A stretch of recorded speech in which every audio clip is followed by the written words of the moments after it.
You have to love life at every age. It's easier to do it when they're cute and crawling. This kid is so cute. He's got the curls. He's got the activity. I love his little outfit. It's so easy to love life and youth. But folks, we have to love it every step of the way.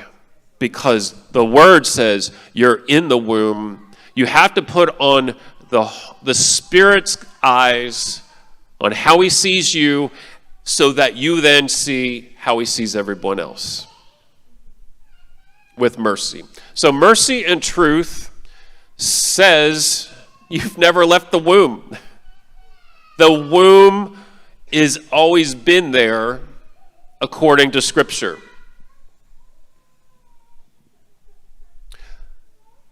I don't know why it does the super wave like that. That's kind of weird.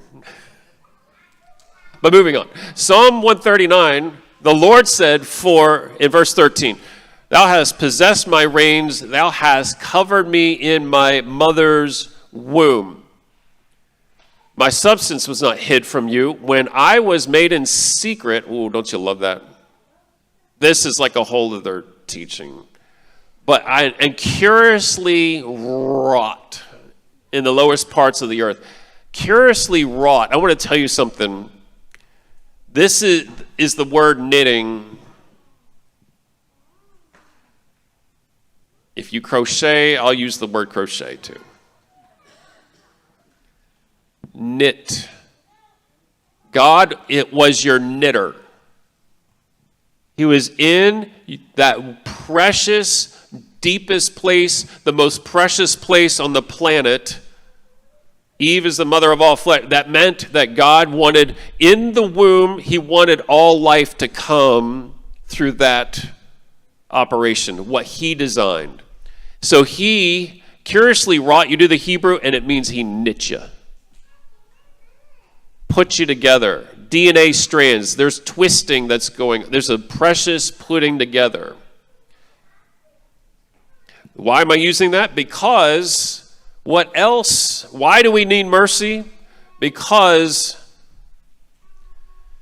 Psalm 51 also talks about being in the womb, but something else happened in the womb. This is after David saying and being rebuked of the prophet and then getting into conviction mode. He said, "Wash me thoroughly from my iniquity and cleanse me from my sin. Behold, I was," here we go, "shapen in iniquity. And in sin did my mother conceive me." So he wasn't blaming his mom. I want to make sure you understand that. It was in his mother's womb. Like he knew Psalm 139. He wrote that one. But what's this? So it's not curiously wrought in iniquity. It's shapened. It's a different Hebrew word. Now, shapened means to twist, to writhe in pain, pervert, be wounded.